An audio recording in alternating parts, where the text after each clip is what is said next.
What a week it's been. What a weekend it will be. This week on Not Sam Wrestling, we preview the Evolve 10th anniversary show. We preview Fight for the Fallen. We preview Extreme Rules. I'm going to let you know what I've got going on this week. Plus, we're going to take a retrospective look back at ECW One Night Stand 2006 alongside Tom Phillips. This is Not Sam Wrestling. This is Not Sam Wrestling. Introducing your host from New York, here is Sam Roberts. Oh, yes, here he is. Thank you, Mr. Finkel. Welcome to Not Sam Wrestling. And, yeah, it's a busy time. I think we talk about this every week. It's a busy time for wrestling, and it feels like it's only going to get busier as things start to pick up. I think, this summer is all about revving up to one of the busiest, most unique fall seasons we've had in this world of wrestling since the mid-90s. You're talking about a new promotion debuting a new television show. You're talking about WWE making the move over to network television with SmackDown on Fox and possibly rebranding and re-strategizing a lot of the way they do business. It's wild, and right now we're right in the thick of it. A lot of wrestling to happen this weekend, and so there's going to be a lot to talk about in the state of wrestling, as well as a lot to review that happened this week. It felt like Raw was changing 2 weeks ago, and then, or I guess last week, and then this week you're going, well, maybe it's not so much changing, but there are still things happening. It's a weird time. It's a very weird time, but we'll be here to cover all of it here on Not Sam Wrestling. Speaking of Raw this week, if you guys were following along with me on social media, you know that I was out there in Newark doing some commentary. If anybody's got Hulu, Main Event airs on Hulu every Thursday, I believe, is when it gets posted. I think in the United States, that's the only place to get the up-to-date Main Event episodes. I think the WWE Network gets them several weeks late, but if you've got Hulu in the United States, I don't know how it airs internationally, but in the United States, if you've got Hulu, then check it out. On Thursday, I'll be doing commentary on Main Event alongside Renee Young and Byron Saxton. Absolutely having the time of my life. I was also, if you go to the WWE's YouTube channel, on Sunday, they put out an episode of a brand new show called Reimagined, where they kind of go into a parallel universe where what happens if a thing that we never thought would happen actually did happen, and how different would everything be. For the first episode, they look at what would have happened if The Undertaker had gone to WCW in 97, 98, and actually had the match with Sting when both guys were at their prime, right there during the prime, the peak, the pinnacle of the Monday Night Wars. It was a fun thing to do. Obviously, The Undertaker would have never done that, but it was a fun kind of fantasy booking thing to do. One of the projects that I've talked about over the past few months that was filmed here in the Not Sam studio that I thought you guys would enjoy, and I still think you would enjoy it. So if you haven't seen it yet, I'm a big part of it, and super happy, by the way, to be a big part of it. It's just fun, to sit down for an afternoon and just talk about what would happen if The Undertaker had gone to WCW. Well, here's what I think. And there's so much, dude. I mean, you guys know by now, if you listen to this podcast, I have a tendency to ramble on when it comes to wrestling. So you can only imagine how much footage there is on the cutting room floor of that Undertaker Sting project. But I like the way it came out. It came out looking really cool, really different from what WWE usually does. So check that out over on the WWE's YouTube channel and other social media platforms, as well as, of course, Main Event this Thursday. I'm thinking, so it's going to be a busy weekend. I'm going to try to fit in some kind of a bonus show over the weekend, whether it won't be to celebrate Extreme Rules, I don't think, because I'll be in Philadelphia for Extreme Rules. I'll be a part of that kickoff show on Sunday. So I won't be in the Not Sam studio. But on Saturday, I should be here, unless I leave for Philadelphia. I should be here on Saturday. So maybe I will do a bonus show about either Evolve 10th anniversary or Fight for the Fallen, the AEW show. Let me know on Twitter or in the Patreon-only Discord room what you guys would rather have covered. And, of course, those bonus shows are only available for Not Sam Shills. The Not Sam Shills, you can be a shill for less than $1 a week. All you have to do is go to patreon.com/NotSamWrestling, sign up, and become a Not Sam Shill. It's the best way to contribute to this podcast. And you'll get all kinds of bonus content, audio shows, videos.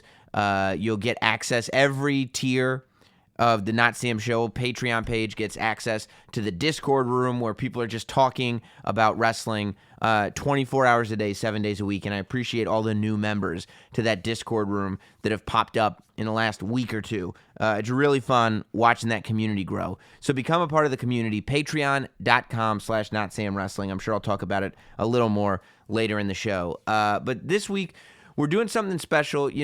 Several weeks back, I sat down with Mike Johnson from PW Insider, and the two of us kind of talked nostalgically from a fan perspective about the build-up to ECW Barely Legal, why it was so cool, what it was like. That video, by the way, is available already. It's been available for a long time on the Patreon page, and it will be up on the YouTube channel soon, youtube.com/NotSam. But after that aired, and I said that it was something, I said on the podcast, it was something that I wanted to do more, to dip into those old shows and kind of just wax nostalgic as a fan about the time period and the build-up and the significance of what was happening and all that.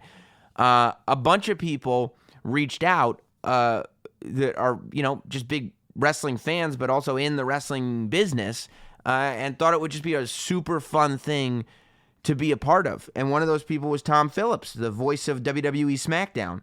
And I said, Tom, whatever show you want to do. I mean, I'm without sounding too egotistical, without making it seem like I'm more of a wrestling nerd than I actually am, I said, Tom, I believe that whatever show you pick, I will have seen and have some kind of knowledge on and be able to be retrospective about it in some way, shape, or form. And he said, what about ECW One Night Stand? And I said, this is perfect because we're approaching Extreme Rules. It's going to be in Philadelphia, the home of ECW. And Extreme Rules as a pay-per-view is what One Night Stand became. I believe they did, I want to say 3. It might have been 4, but I want to say 3 one-night stands. They did 2 ECW one-night stands. They did 1 WWE one-night stand.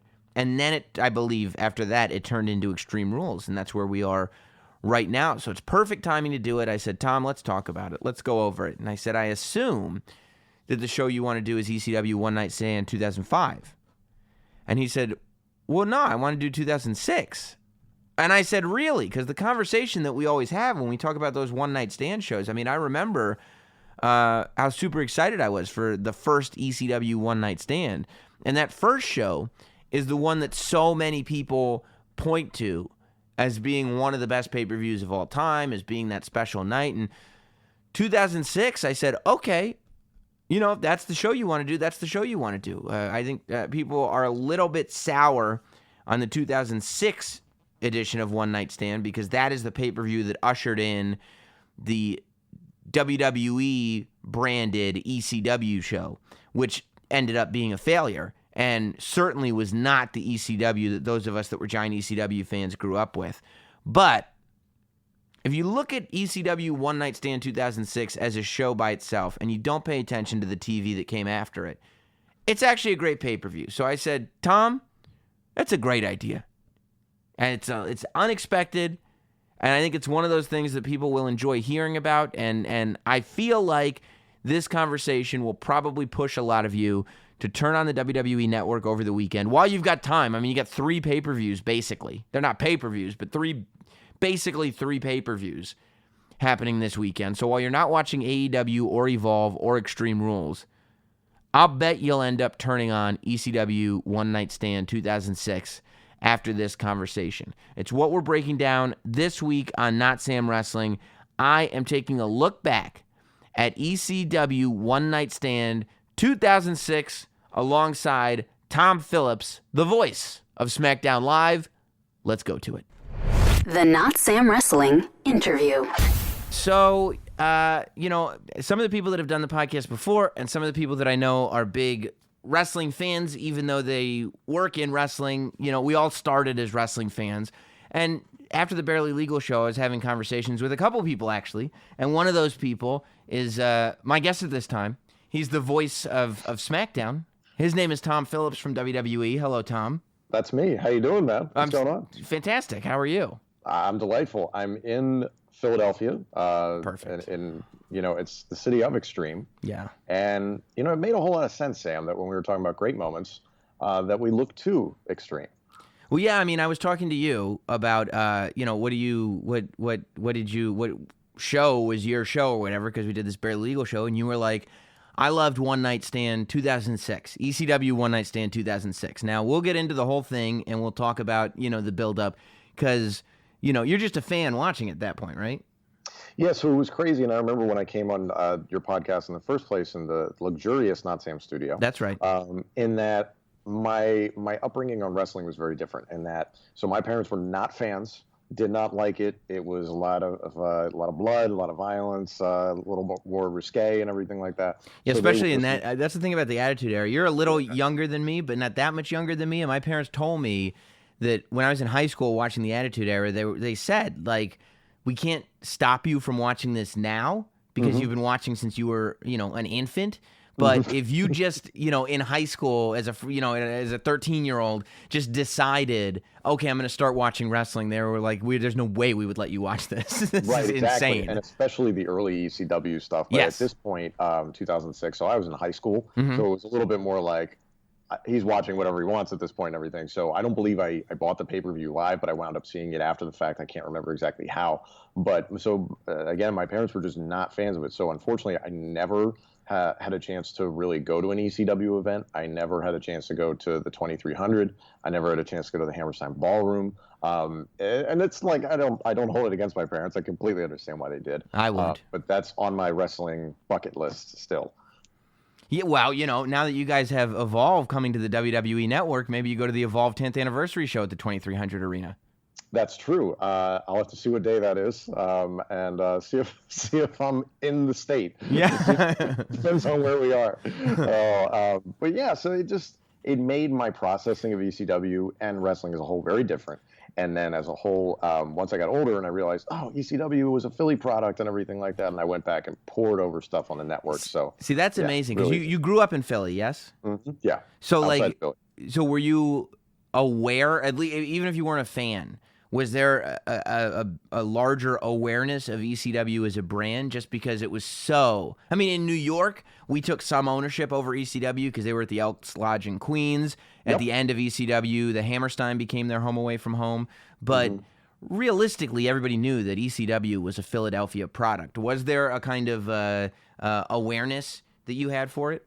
Absolutely, because I had friends that I would play the video games and stuff. I played WWF No Mercy. I played WCW versus NWO Revenge. So I would go play with other kids and stuff like that. So I'd be like, "Yo, have you seen ECW?"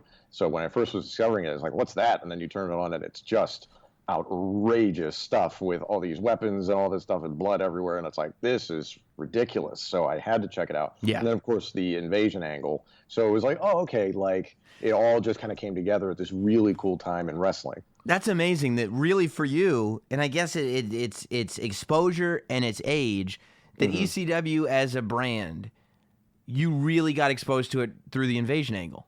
Yeah, it was not. That's amazing. And I wish I know. And it sounds like, how could you? Were you living under a rock? And like, yeah, for the most part, I kind of was and everything. I was into it when I was younger and everything. I think I was into Raw before the invasion angle when I was a kid. But again, it was like when I could get away with it. Like my parents would go to bed and I'd go to the basement and I'd watch the show on the lowest volume possible so I wouldn't get in trouble and everything. So different upbringing in wrestling. I mean, I remember being a kid because anybody that's listened to my podcast knows I was the biggest ECW fan in the world. When I was tape trading, it was for Japanese death matches. I mean, I'm literally to this day I've reinvested in a lot of my things that made me happy in high school, and I've been watching CZW Tournament of Deaths and whatnot. I'm so back into it. It's unbelievable. But I remember being a kid and seeing how smart my parents were.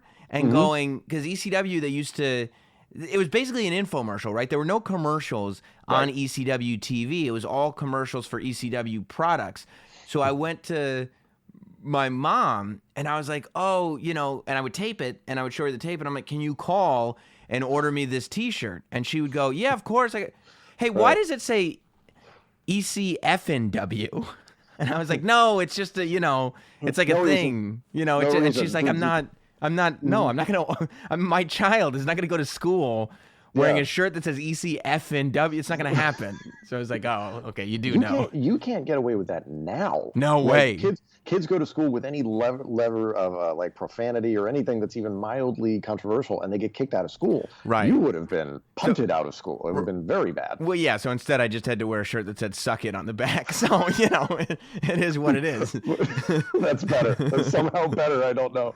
So it was. I mean, it was super sad for me and, you know, those around me when ECW went away. I was at the Hammerstein Ballroom for the last ECW proper pay-per-view. Not the, you know, not One Night Stand, but the last ECW pay-per-view was at the Hammerstein Ballroom. And there were all these rumors that it was going away, but it wasn't official because there was another pay-per-view that was on the books. Like if you got your TV guide in a month, there was another pay-per-view scheduled. And there were 2 house shows in Philly that were also scheduled. So they ran the 2 house shows, and everybody was like, well, they're not selling tickets to the pay-per-view. They're not announcing any matches for the pay-per-view. They're not making new episodes of TV. Like, this isn't happening. And you'd sit there and you'd hold out and you'd go, no, and they might be doing something. They might be doing something. And kind of when that last pay-per-view didn't happen, you went, oh, it's really gone. And then, you know, the classic story of Paul Heyman showing up on Raw and sitting down in the commentary booth, and you go, oh my God, this is really gone. Extraordinarily jarring, and to this day there's still people who are bitter about it. There's still people who think it's like one of the greatest moves ever orchestrated in the history of the business and everything. So everybody's got a different opinion on it, but I think the one thing, especially when I was watching some of that stuff, was ultimately like being aware of what was happening and then just fear that some of your favorites were going to go away, that you would never see your favorites ever again. Sandman, Dreamer, RVD, like the list goes on and on. It was like, we're never going to see these guys again. Where are they going to go? You know, what's going to happen? And, you know, if we're speaking honestly, there were a lot of guys that were perfectly positioned in an ECW environment. ECW is a very unique environment. So even if these superstars are moving over to a WWE or wherever else, it's not the same. You know what I mean? Like WWE isn't positioned to have a guy like the Sandman on top. You know, it's just not going to happen. You never know. Right. No, that's the crazy thing is that, and it gets talked about nowadays, there's 5 brands within WWE alone. So it's like, okay, maybe one guy on this brand makes sense on this one, but if he came here, it'd be completely outlandish or something. Right. So it's just finding where that book goes on the shelf, so to speak. But it's interesting that we talk about that because you chose ECW One Night Stand 2006. Now, this was a year into kind of the resurgence of ECW as a brand. ECW goes away in the early 2000s, and a few years later, WWE puts out this DVD, The Rise and the Fall of ECW, and it's great. It's on the network. The documentary part is on the network. It's almost 3 hours long, and they go through everything. It's great. It's awesome. I love it. It's still probably my favorite WWE home video release ever.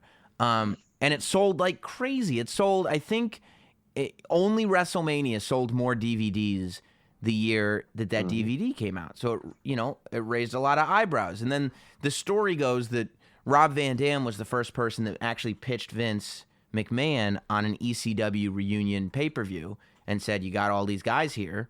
Why don't you do an ECW pay-per-view? And then the wheels start turning. The DVD sales are what the DVD sales are. And in 2005...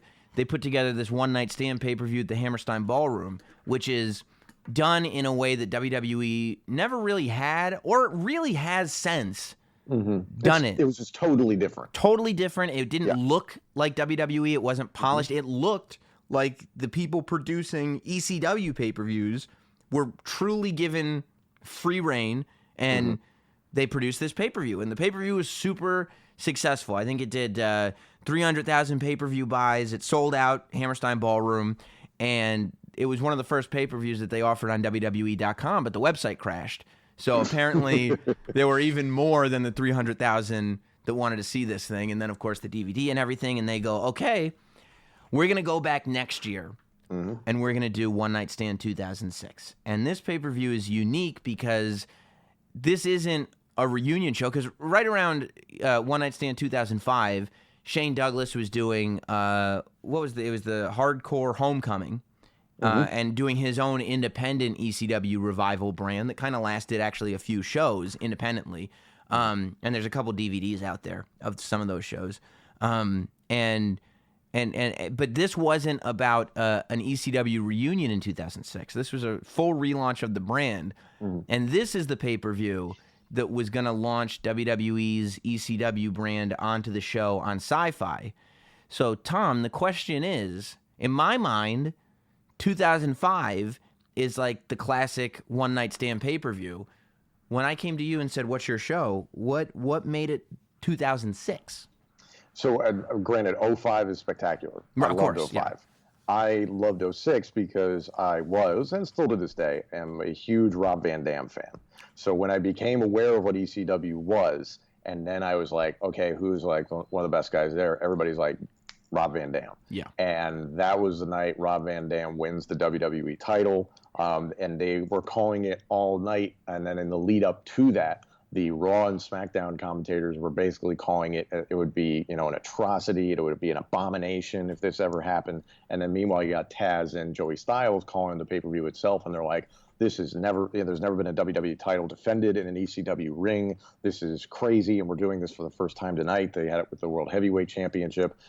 First offer of the night, I think it was Sabu and Rey Mysterio, which is crazy. And then it's like later tonight, it's John Cena versus Rob Van Dam. Rob Van Dam, who was cashing in Money in the Bank, the infancy of Money in the Bank as well in the early years of that, which is to this day one of my favorite things in sports entertainment, period. And I think it was the first time that was awesome. And I think it was the first time that they actually called the cash in advance. Yes, I'm trying to remember because there's only been a handful of ones where it's like, I'm going to do it in advance. And often at least history has told us, often they don't work out great. Right, right. The surprise cash-ins are usually statistically better. Right. Yeah. And so, but at the same time, the confidence of RVD and Paul Heyman and company to be like, no, we're going to do it in our building. The home field advantage was unbelievable. And it was the beginning of when many WWE fans, you could feel, were starting to maybe turn on Cena a little bit. Yeah, sure. Especially those fans that loved ECW. Yes, yeah. Yes. So that was maybe the tip of the iceberg there. I can't remember if that was exactly like the apex of that point when it really started to become very apparent how polarizing he was. But that crowd on that night, it was funny. You and I were talking before we started, and it was like every WWE guy that walked in the building, it didn't matter if you were a legend, a Hall of Famer. It didn't matter. You were the enemy. Yeah. Well, so here's what happened. So, like I said, and we'll see in some of these matches, we'll talk about them, but it's not technically, like in the 2005 show, you had Chris Jericho coming out in his old Lionheart gear. You had Rey Mysterio versus Psychosis. You had matches that were just throwback to ECW matches. This pay-per-view was positioned really as WWE versus ECW. Yep. And I think a lot of ECW fans, myself included, we were excited about the show. We were excited to see these guys. We were excited to see the matches. But at the same time, it's almost that same thing that some fans get worried about with NXT. When guys get called up to the main roster, half of you is excited because you get to see Aleister Black perform on either Raw or SmackDown. But the other half of you is nervous because you've watched this guy excel in NXT and you go, is this going to work on the main roster? There were a lot of ECW fans that were sitting there going, oh boy, now that this is WWE versus ECW, there's no way that they're going to let ECW come in and not bury them. And what was really what made this pay-per-view magical, because 2005 was definitely magic. What made this one magic is, you're right on, that ECW didn't get buried. ECW was put on a pedestal in comparison to WWE on this night, and that's pretty rare and pretty amazing. And even in manners where it just fit. It didn't feel completely outrageous. The ending to the Sabu Rey Mysterio match, I don't know if that was planned or not, the way that went down and everything, but Rey, going straight down into his head through the table was just horrific. But it made Sabu, like, they were calling it a dream match in the course of the show. Of course. What was it? King versus Tazz to start the show. Well, yeah, This battle of commentators was personally, gotta love that. You got, of course, yeah, because you're sitting there going like, well, maybe if another one night stand showed up. Yeah, let's run down these matches. So this went down at the Hammerstein Ballroom, and the show opens with Tazz versus Jerry Lawler. Now, Tazz is pulling double duty. He's going to be on commentary. But this match, while, Tazz at this point is not the human suplex machine. I mean, I guess he was maybe for this one night, but he's now commentator Tazz. He's Tazz with two Z's, and he's transitioned his career into commentary. And he masterfully, by the way. I mean, of all people, if you watch old footage of ECW, to think somebody on this roster is going to be like a wisecracking color commentator, Tazz is the last person that's going to be on your list. And the fact that he excelled in that position is really pretty remarkable. And now he does like radio for a living. He talks for a living. Oh, yeah. When before it was just beat me if you can, survive if I let you. The stuff he did with Cole on SmackDown was fantastic. Awesome. It was some of the reasons why I fell in love with the SmackDown brand in the first place, because I think their commentary was spectacular on that brand. Yeah, if only they could do something about it now. What are you talking about? That's not nice. Like, why would you say that about Byron? Like, that's not, entirely Byron's fault, No, personally, that's why, I can't see Brock Lesnar come down the aisle without hearing Here Comes the Pain, because that was the era I was growing up in. And just every time he came out, everything, it just fit. So yeah. I always liked Tazz's commentary. Now, this is a cool match to me, too, because there is some historical context. Tazz being one of the faces of ECW. And Jerry Lawler, if you go back to, the late 90s, he was one of the biggest heels in ECW while he was in WWE. This was the time when ECW and WWE would kind of cooperate. And while they were cooperating, Jerry Lawler was getting behind the microphone and just trashing ECW. And then, just extremely crappy wrestling this, and just everybody from ECW just burying them, to the point that he actually showed up at the ECW arena and showed up on ECW pay-per-view. And it became a storyline to see that kind of come back. And Jerry Lawler go back to being that guy that points out that he thinks ECW is garbage. And then to have Tazz be able to come in and have this hero's moment to start the show, I thought it was pretty cool. It was so cool. And because again, to your point, King every single week, like waves on a beach, was just running down ECW. So it's like, oh my God. And his look of disgust when he walks into the arena, it's just like, he almost says like, what the hell is going on here and everything. And then he goes over and he just slugs Joey Styles in the face, which I love Joey Styles. So it was like, what the hell? And then all of a sudden commentary's down. And so my first thought was like, oh, there's not going to be any commentary for this match. And then Joey Styles runs down. He's all over his back and everything. And just Tazz puts him out in a matter of seconds and everything. It's like, well, and we're off and running. So but they nailed it. When Jerry Lawler's in a position that he's there to get real heat, like when Jerry Lawler can really be a bad guy, whether it's with the ECW stuff, whether it's punching Joey Styles in the face, whether it was the stuff with Bret Hart and the Hart family, Jerry Lawler's at his best when he can really be a bad guy. He loves it, and there's just certain people where those roles fit and everything. And I love Jerry. I got to work with Jerry early on in my career, and I've worked WrestleMania with him this past year briefly for one match. So I love getting to sit there with King because he is brilliant on commentary, and then at the same time, forever. He's an icon of wrestling, period. Yeah. So for him to do this kind of stuff and just that kind of scenario. Would that phase other people? Maybe, but like he just walked in. He's just like, yeah, got it. Know what to do. Easy. This is quick. Just walk in. Yeah, and he's never afraid of it. So then the first match on the show is Kurt Angle versus Randy Orton, which may be weird, to consider for an ECW pay-per-view. But as I said, this is leading into ECW on Sci-Fi, WWE's relaunch of ECW, and it's already been announced Kurt Angle is going to be one of the faces of the new ECW. And this is the this is Kurt Angle having moved on from the, the three eyes, the goofy, the cowboy hats, all the goofy, hilarious Kurt Angle stuff. Oh yeah, this is wrestling machine, mouth guard in, slug you in the face, but also just deathly serious but incredibly aggressive Kurt Angle, and it's so much fun. Yeah. I love this version of Kurt Angle, and to see somebody transform, like as a fan, like to watch him convince me that, this complete departure, he's still the same person, he's still technically the same character, but for this character to evolve in front of my face, to be something that is totally the antithesis of what he was before, and I believe it, well, I all of a sudden, I respect him, 100 times somehow even more than I did before. Because that is always the hallmark of guys that usually wind up in the Hall of Fame, is that they weren't always, there's plenty of guys that were just one character their entire lives or one personality or whatever. But the hallmarks of the guys who are the absolute legends, the guys on the Mount Rushmore and everything, they were able to evolve with the times, and they were able to evolve with their character, whether they're, heel, whether they're babyface. It didn't matter. They would just find a way to make it work and everything. And that's always the definition of guys that are truly above and beyond everybody else.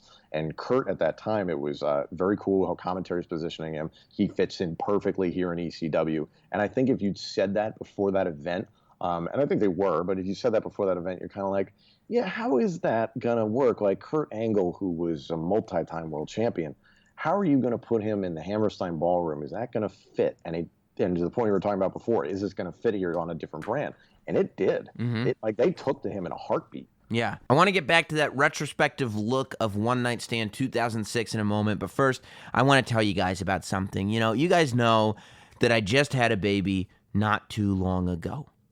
And my wife, and I'm going to tread lightly on this, I'm trying to be delicate, but my wife is just in a state where physically, she and I can be intimate again. These are details that I'm okay sharing with you guys because I trust you guys. And I'll tell you about my vulnerabilities. When it comes time to be intimate again, I need to not only be ready to go to moment's notice. We got babies running around the house. The minute they go to sleep, hey, are you ready, Sam? I'm like, yeah. I got to be ready to go to moment's notice, and I have to have the confidence that brought me to the dance. When you're able to produce children, sometimes, that means you're a pro. That means you're number one. Gangbusters, okay? When it comes time to follow up that performance, that can be a lot of pressure. Thank God for Blue Chew. Blue Chew makes it so that not only can I go at a moment's notice, but I have this confidence about myself that you would not believe. I know that there are going to be no physical issues in the bedroom for me because of my friends, and soon to be your friends too, at Blue Chew. It's going to increase your performance, and it's going to give you the extra confidence that I now have. Trust me, I was not a man designed to be born with confidence. Blue Chew is what gives it to me. That's blue like the color. They bring you the first chewable with the same FDA-approved active ingredients as Viagra and Cialis. Day or night, full stomach, empty stomach, whatever you want to do. Since they're chewable, they work up to twice as fast as pills. You can be ready to go whenever the opportunity arises. Blue Chew is prescribed online and shipped straight to your door in a discreet package, so no in-person doctor's visits, no waiting in line at the pharmacy, no more awkwardness. It's a secret. I'm sharing it with you because I love you guys so much, but you don't have to share it with anybody. You'll be walking around with BDE, okay? The B stands for big. I'm not going to tell you what the D stands for, and the E stands for energy. Big D energy. You know why? Because you got Blue Chew. That's the kind of confidence that you're going to be walking around this planet with. Since they're made in the USA, and since Blue Chew prepares and ships directly, they're cheaper than a pharmacy, okay? So you're not even going to be broke. You get to have BD energy and money in your pocket. It's incredible. If you visit BlueChew.com, I will make sure you get your first shipment for free. All you have to do is use the promo code ROBERTS, ROBERTS. Pay $5 shipping and get your first shipment for free at BlueChew.com with promo code Roberts. That's BLUE Chew.com, promo code Roberts to try it for free. Do it today. Now, enough of the embarrassing personal details of my life. Well, it used to be embarrassing, not so much anymore. Let's get back to talking about wrestling, because it was real, because it didn't feel like a put on. It didn't feel like he was placating to the ECW audience. It didn't feel like he was, inventing this new persona. It felt like, oh yeah, I forgot. There's a reason why people are able to win Olympic gold medals in wrestling. It's because they're badass. It's because they dedicate their lives to being able to beat other individuals in combat. Like, that's what this man has devoted his life to. And you go, oh, see, I was so entertained by I forgot. Right. He actually is a wrestling machine. Oh yeah, like for instance, Chad Gable right now in WWE has all the potential in the world to be wrestling machine Chad Gable and everything. Can he do some haha with when he was with Robert Roode, excuse me? Yeah, that was entertaining. He even did some with American Alpha and everything. He was a little bit, cheesy, but at the same time, Chad Gable, and there's plenty of guys on our roster who are capable of going in there and dissecting you if they wanted to. And that's the amazing thing about our industry. Right, like Chad Gable shows up on 205 Live and you go, oh, that was awesome. He just had one of the most incredible matches I've seen in a long time. I forgot. I desperately hope that a match happens again. Yeah. Gallagher, please run it back. Yeah, it was awesome. So but you liked the Kurt Angle Randy Orton match? So I want to ask you something. What did you think about Kurt's music that night? That was like the remix version, right? Yes. Where it just kind of like the beginning, like loop and loop and loop and loops. It was the percussion and everything like that, just to kind of interrupt. It was to prevent the "you suck." 100%. The same way, like like you listen for those little things. It's so that they don't, because he's not doing goofy "you suck" guy anymore. Mm-hmm. So they have to mix up the tempo, but they don't want a complete departure from the Patriot Del Wilkes theme music. So it was so ingrained in my mind, and then even to this day, like you would hear, guys, Graves on Raw just laughing when they do the "you suck" chants, because it's like, yeah, like this is a form of endearment and everything like that. They genuinely love him, and it's like they just did this for years when they were kids, and it's like, yeah, you can't unteach that. So to hear that music, it's like something like a gear on a bike, not quite moving, and you're just like, wait, it has to be the other way around. But then, to your point, it fit the character perfectly, worked for everything he was doing. Right, like now, because it's so ingrained in us, you're sitting there almost like a Pavlovian dog, like waiting for your cue, like what, like going through like a seizure, trying to figure out when to jump in with your "you suck." I don't understand how this works anymore. I know. But the match itself, to the point you were saying. You talked about King early in the night, just knowing how to get heat.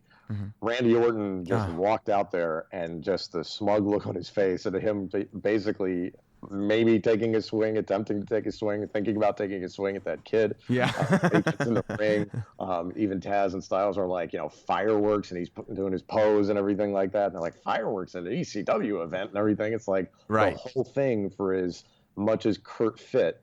And Kurt is very much, at least kind of still in the same mold of like one of those prototypical world champions in WWE as Randy Orton is. Mm-hmm. And then it's like Kurt fits, and then Randy just seemed, to that audience, he didn't fit the ECW, mindset and everything. But that's what a match those guys worked. I mean, a fantastic match, but that's why you love it so much, is these little things where he's not using pyro to make a big deal out of himself. He's using pyro to spite the audience. He's using pyro because I know that we don't use pyro in ECW. You guys don't like that. So bring the pyro for me, because I'm a bigger star than this entire organization. Mm-hmm. Yeah, it was really, really cool. The whole thing was awesome. I love pretty much every generation of Randy's work. And another guy who, while has remained the same, package aesthetically in a lot of ways and everything, is still able to evolve and change. And whether he was completely sadistic when his head was shaved and everything, to the stuff he did not long ago with the Wyatt family, to the Authority and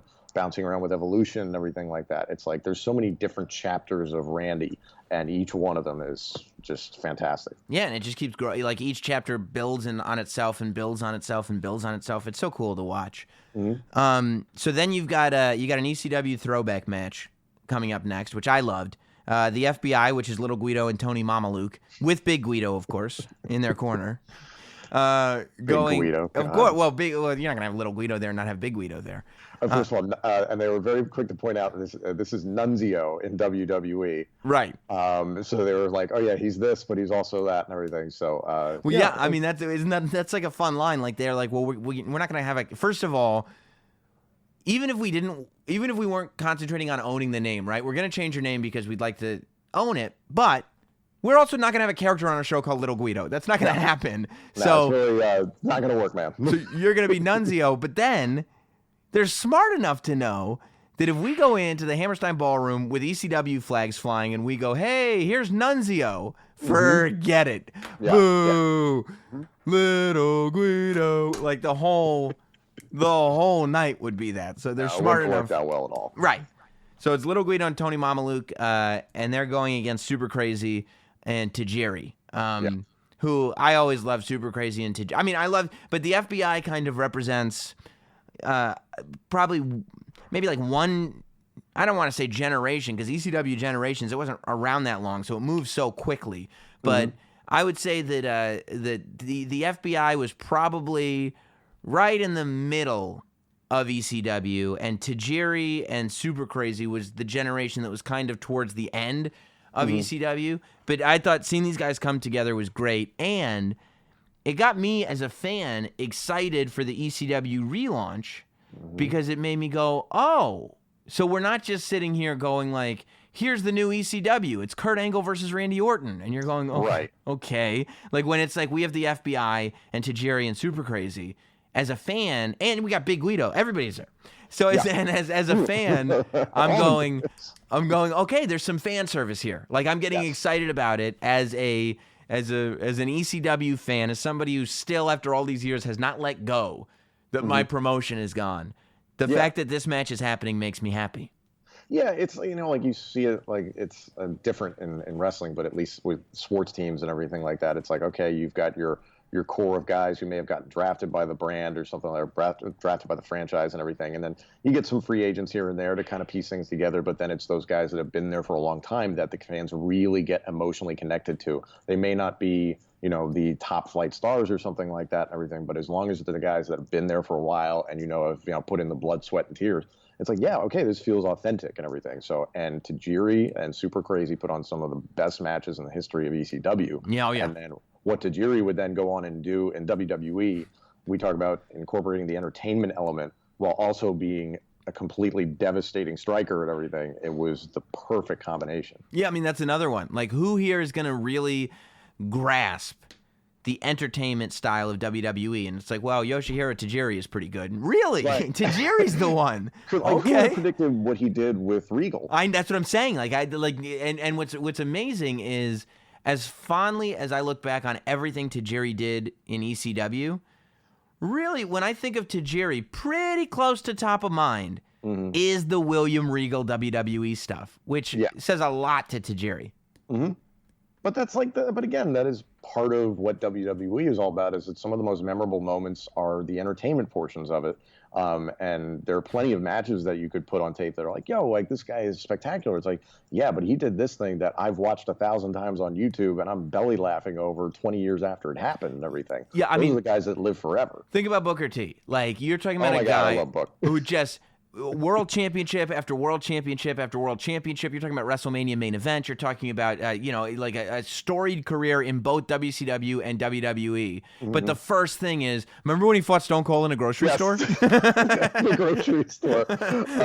It's just, what else is there? Like, I mean, it's fantastic. And then you start going into his his stuff with Goldust, and yeah, I mean, Oh it's my God, the Goldust stuff with his Queen Charmel and everything, the King Booker run, and then the stuff that he's done for us on commentary is what I get to experience, on a monthly basis at pay-per-views and everything. It's like, yeah, this is book being booked, man. Great. We could go into an entire Booker T tangential podcast. Maybe we will at some point, but like just Booker T Appreciation Day. Amen. But yeah, so I thought that was a big time fan service match, and well placed on a show that is not entirely a fan service show. It was just. But then you have a great match, and then you still get Big Show out after the fact again, a la Kurt Angle. Is that Kurt Angle's a new big time ECW guy? You get Big Show in there to take out Big Guido, and everything is like, okay, he's big, this guy's bigger, this guy's badder, and everything. And again, another really cool era of what Big Show was doing. Right, and it's like if you've got a guy like Big Show who's going to be on ECW, the best thing you can possibly do is have him stand up next to Little Guido. Because all of a sudden you go, I can't believe they're both human beings. What do you mean, Little Guido, how he destroyed him, and then Big Guido, how he destroyed him as well, and everything. It's just the layers, the sheer feet in between people is great. And it's also WWE's way of saying, yeah, but our giants are bigger than yours. Land of giants, man. Then we move on to the match that you were talking about earlier, one of your favorites from the show.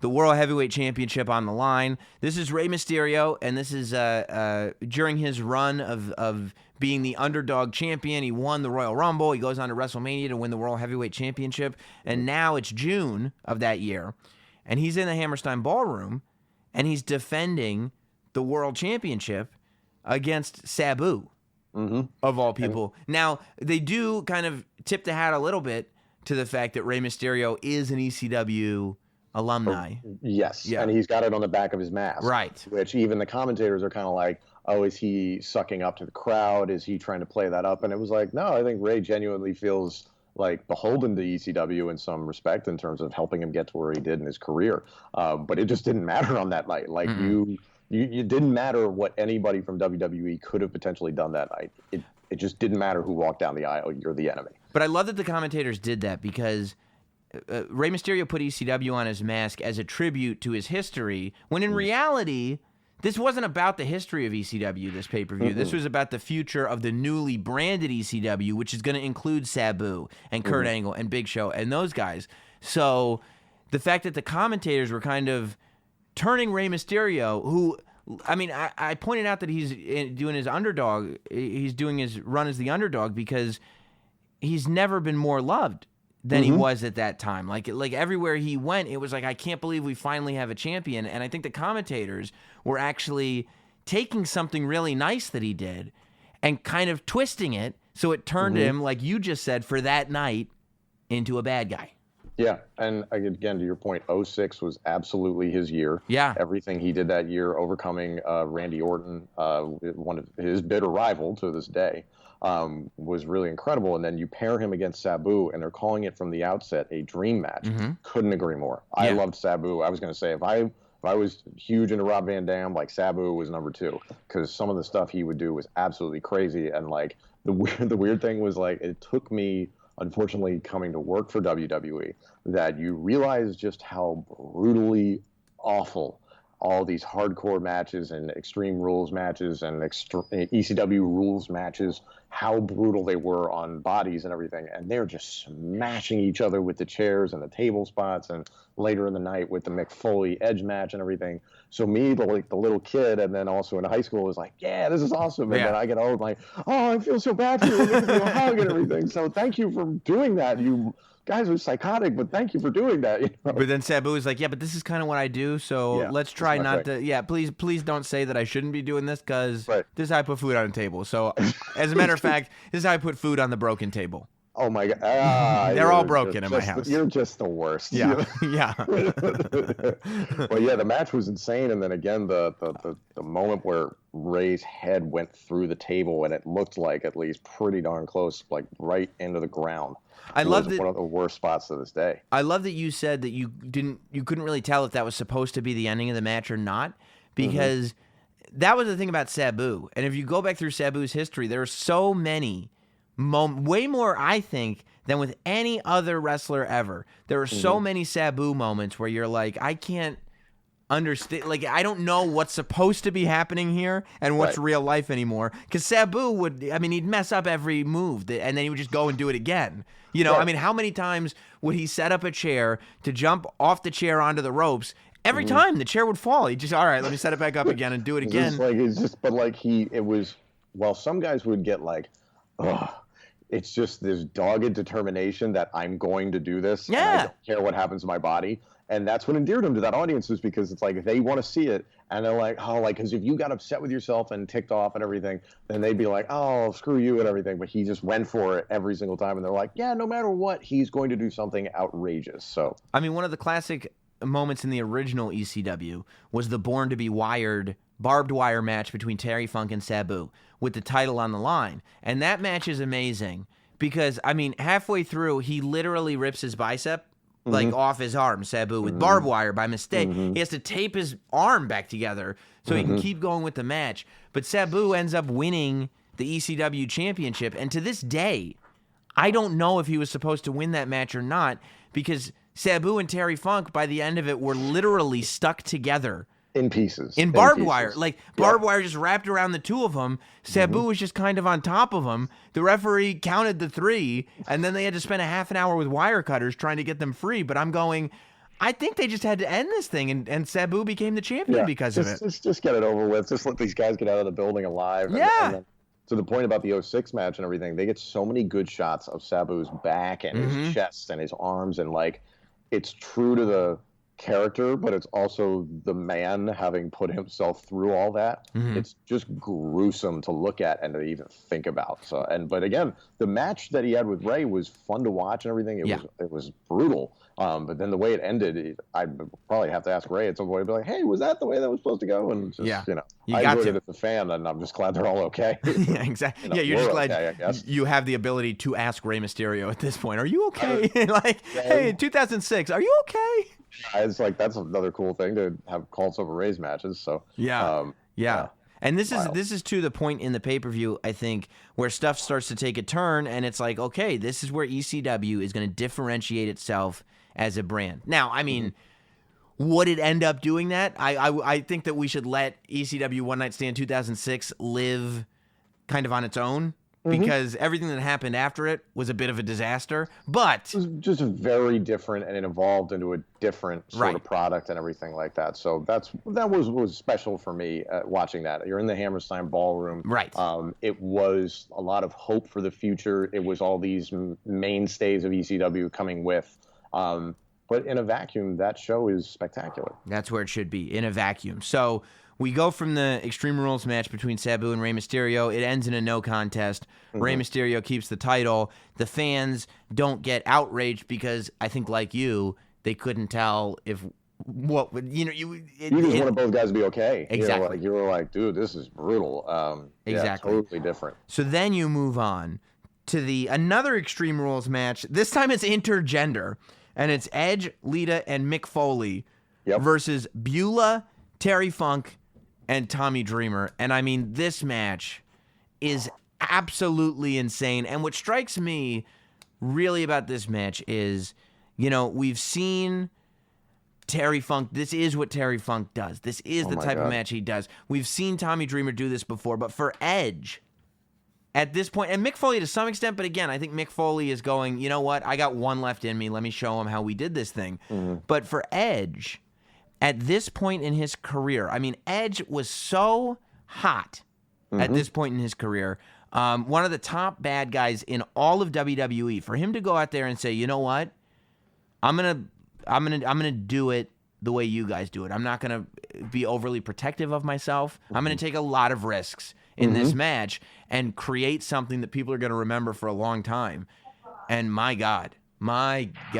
Well, and then it's the challenge of how do you give them what they're looking for, but also make them hate you in the process. Yes. And Edge and Lita and Mick in that match were masters. First of all, I love how it began as not a mixed tag team match, and then mixed gender tag team match, and then out comes Beulah McGillicuddy. Yep. Which is like Joey Styles is like, oh my God, it's Beulah McGillicuddy and everything. It was super cool. Yeah.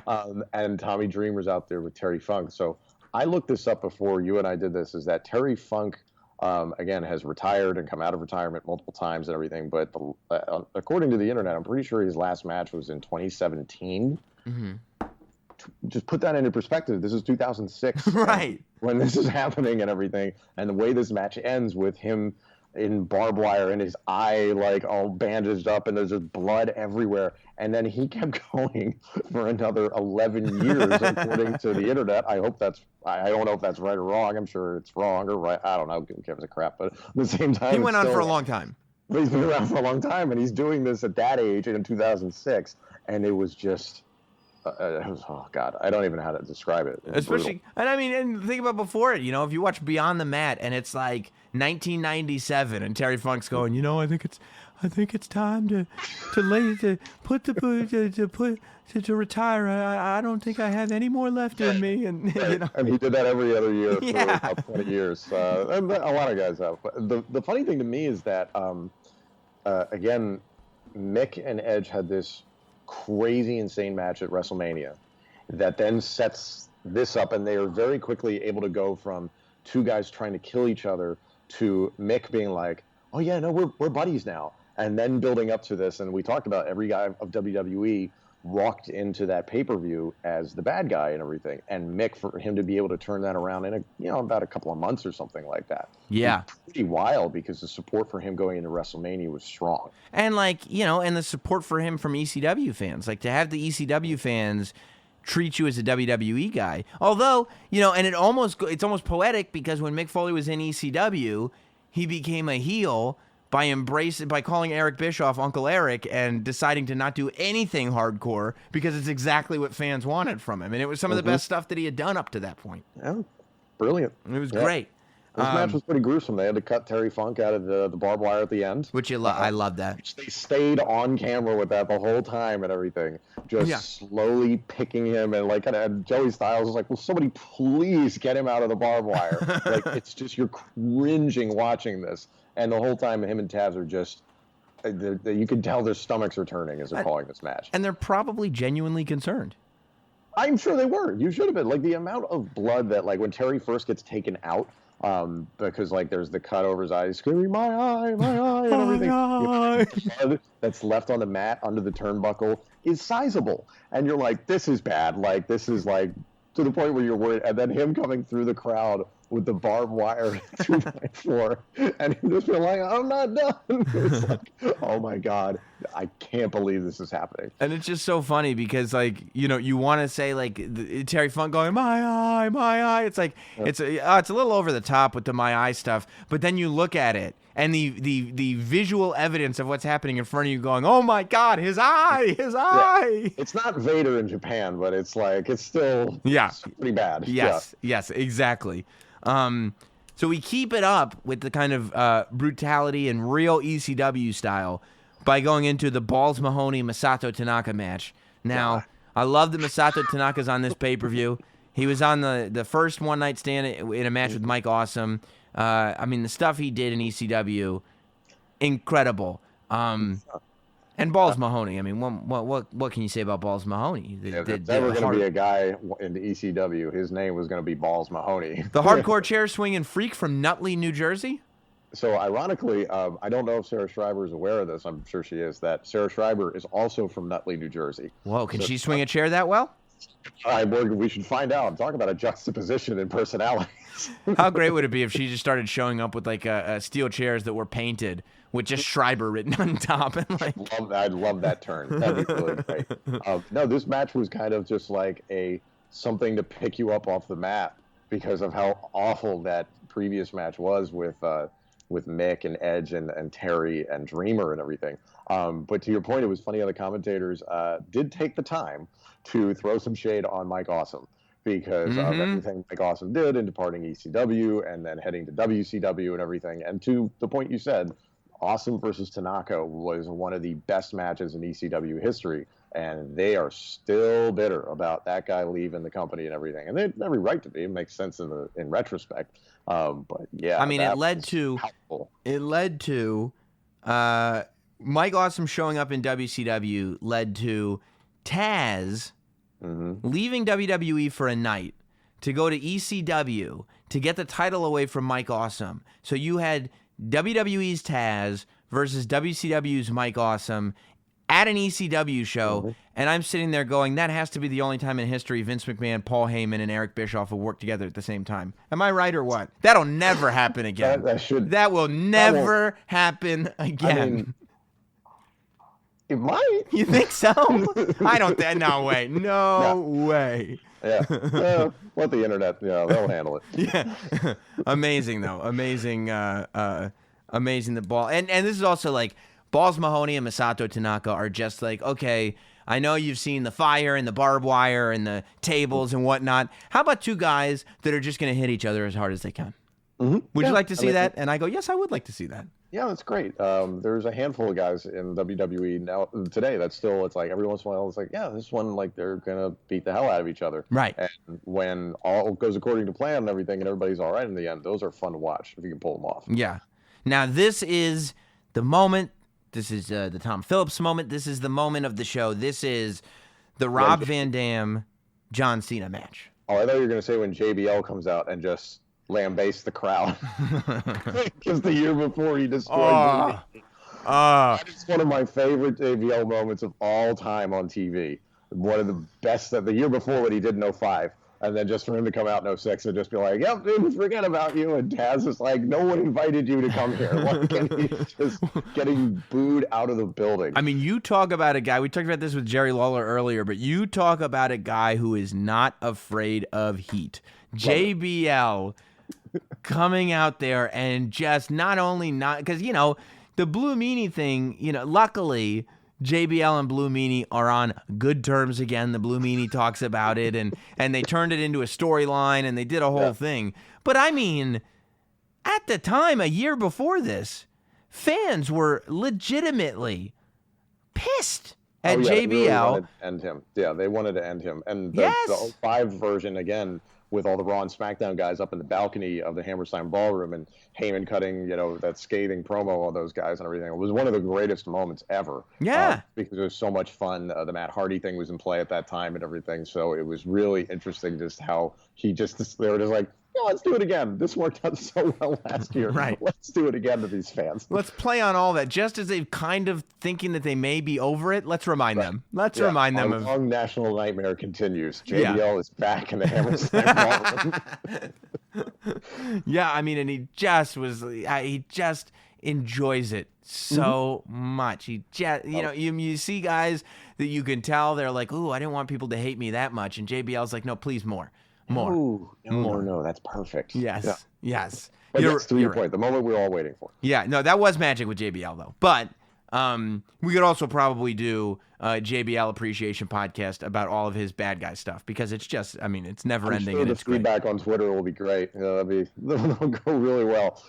Yeah, yeah. A JBL. I'll do a whole JBL appreciation series just to keep the Sam Roberts heat going. John has blocked more people on social media than some people that are certified on social media have followers. It's incredible. And then he keeps on moving. He keeps on moving. But Rob Van Dam versus John Cena is the big match, and this is walking in so. Both titles are on the line. The ECW championship, we're going to name an ECW champion, and the WWE championship is on the line. John Cena is the WWE's golden boy at this point. He's established this is the guy we're going with. He's not dissimilar from Roman Reigns maybe 2 years ago or so, where you're like, okay, clearly Roman Reigns is starting to establish his presence as the man. And some fans like it and some fans don't. And that's where John Cena was, I think, at this moment. And the sort of 18 to 50-year-old men, especially in New York, weren't the biggest fans of it in the world. But you go and you know what WWE likes, or you think you do as a fan, right? You're like, no, John Cena is the WWE guy. This is what Vince wants. And no matter what the vibe in that arena was, no matter, there's an ECW TV show coming to Sci-Fi that WWE is producing, all this is happening. And still, I mean, I remember watching as a fan and going, as much as I want to see that moment, clearly Rob Van Dam is not going to beat John Cena for the WWE Championship. It's just not going to happen.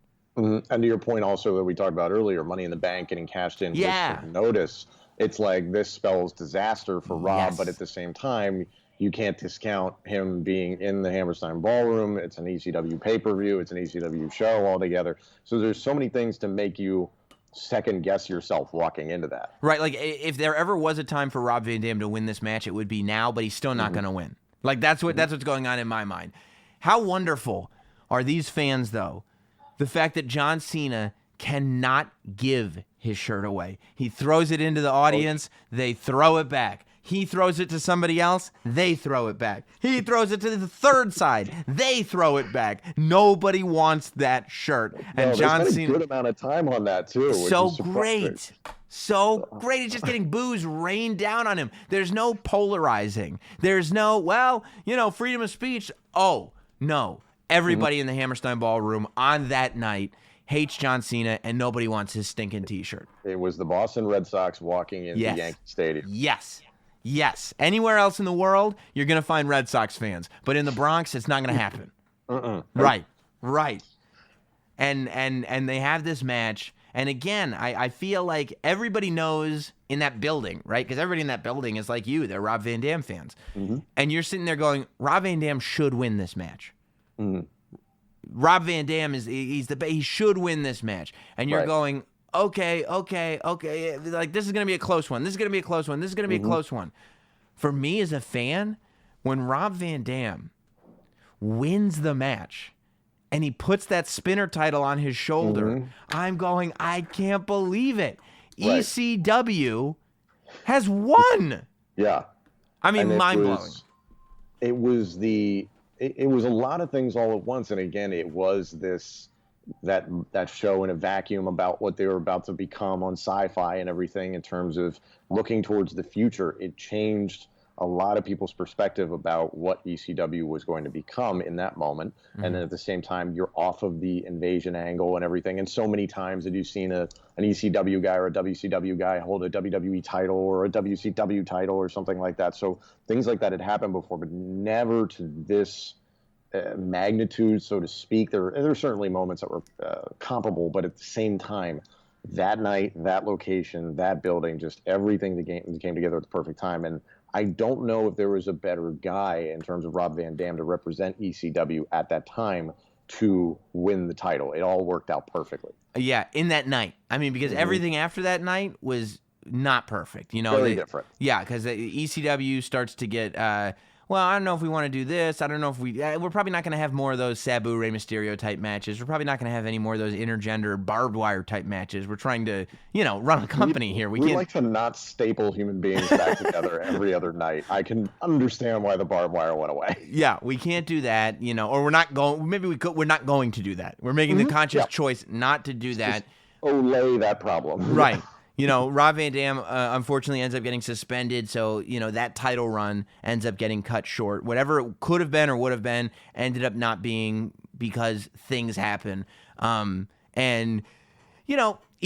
on Sci-Fi, WWE ECW ends up having the legacy that it ended up having. It's still all on the WWE network, and it's interesting. Yeah. It's a great case study, and it's interesting to watch. But I think that you're right on the money, Tom, when you say that, don't think about what happens after this pay-per-view. Don't think about what happens after this night.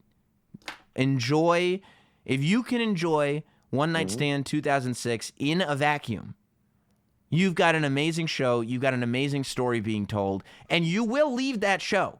If you're not thinking about what actually happens, you will leave that show with nothing but hope and joy for the future. You should be stumping for office or something like that. This is breathtaking stuff. Yes. Well, yeah, especially because it's like it happened like 13 years ago and we all know what happened. It's like, no. Don't stop thinking about that, okay? Yeah, just put the horse blinders on for a moment. It's kind of like watching like movies that like, I don't like John Wick 2, but John Wick 1, just remember that John Wick 1 happened and that was awesome. Do you not? Oh, do you like John Wick 2? Okay, first of all, the fact that you don't like John Wick 2 is making me question this whole decision to have you on the show. Well, back up. It makes no sense in John Wick 2 because everybody is an assassin. Of course they are. There's a lot. It's a whole underground network. Okay, listen. In the first one, I can understand it. His wife passed away. They kill his dog and they steal his car and everything. I'm like, yo, he's got license to do whatever he wants, and he does, and it's a wonderful movie, and it makes all the sense in the world. Fantastic. But the second one, everybody is an assassin. There's a lot of assassins out there, Tom. You don't understand because you don't live in the underground world, but there are a lot of assassins out there. I do want to go to that suit place in Italy, though, because I have a lot of questions. You see John Wick 3? No, I need to go see it at some point. It's incredible. So I made the mistake of, I saw John Wick 1, I forget when, but I saw it on my own, and then I saw John Wick 2 with my wife, and 10 minutes into that movie, she leans into me, she was like, Keanu Reeves is not a good actor. And I was like, well, yeah, you know what? Listen, again, in a vacuum, we're not here we're not here to see him win an Oscar. We're here to see him reload and load and do all sorts of crazy things. And then the Keanu that's living in our universe right now is probably the best Keanu we ever had. So my message to the world, and I reiterate what you just said, is that appreciate your wrestling then and now for what it is in the moment. Because we get caught up in the episodic, we get caught up in the projections and predictions and everything. And if you take the time to just sit back and enjoy the movie, enjoy the experience as it is, I promise you it'll be a lot more entertaining. Yeah, what type of person are you? Are you the type of person that whispers over to Tom Phillips, Keanu Reeves is not very good in this movie? Or are you the type of person, and your wife is a lovely, amazing person, but I'm more just taking that one incident. Are you that person, or are you the person that just sits there and thinks to yourself, man, Keanu Reeves, he's the man. And that's it. And you don't sit there and go like, but is he? I wonder if he actually, you go, no, because John Wick 1 and John Wick 2 and John Wick 3 and Bill and Ted and so Caddyshack 1 and Caddyshack 2 probably would have been a better example. Would that make you happy? Did you like Caddyshack 2 for some reason? Like, are you insane? No, I'm not talking about Caddyshack 2. I'm talking about John Wick 2, and it's a great movie. And you're wrong on this one, and it was spoiled for you because you came in with bias because your wonderful wife was like, I don't like this. And you were like, when you're watching a movie with somebody who doesn't like the movie, it skews your perspective. Your perspective. She has much better taste than I do, so that's probably why she thought that. And she would beat up anybody in a dark alley that would give her a contradictory opinion. Well, I know how to knife fight like John Wick. Okay, so she will knife you right back. I bet she will. I'm sure she will. Well, Tom, as much as your taste in movies is questionable, your taste in wrestling is not. This is a great show. I'm glad that you picked One Night Stand 2006. I'm glad that it gave me a chance to go in and as a fan just kind of revisit all of it because that's what it's all about. It's about finding a reason to be nostalgic about shows like this. And this, to me, is a perfect show to be nostalgic about. So good choice. Good choice. And how timely is it that as of the time we're taping this, 2 weeks from Sunday, streaming live on the WWE Network, it's the Extreme Rules pay-per-view from the greatest city in the world, the home of Extreme, Philadelphia, Pennsylvania, and where I am right now. It's wonderful. Interestingly, you get there early. Interestingly enough, the Extreme Rules pay-per-view is the One Night Stand pay-per-view. It goes One Night Stand it started in 2005. In 2006, they do the show that we talked about. They did another one. I believe the last one was in 2007. Kane was on the poster, if I remember correctly. But it was not an ECW pay-per-view. It was just WWE One Night Stand. And it was just the sort of the one night where the rules go out the window, which you get to the next year and they go, well, if it's the one night where we do things Extreme Rules, why don't we just call it Extreme Rules? And they go, you know what? That's probably a better idea.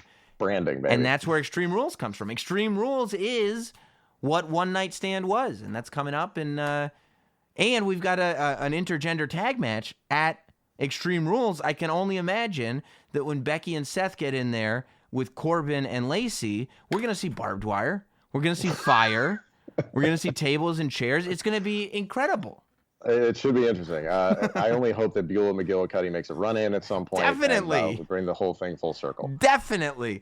Of course, you can hear the wonderful voice of Tom Phillips on SmackDown every Tuesday night on the USA Network and, on pay-per-views on the WWE Network.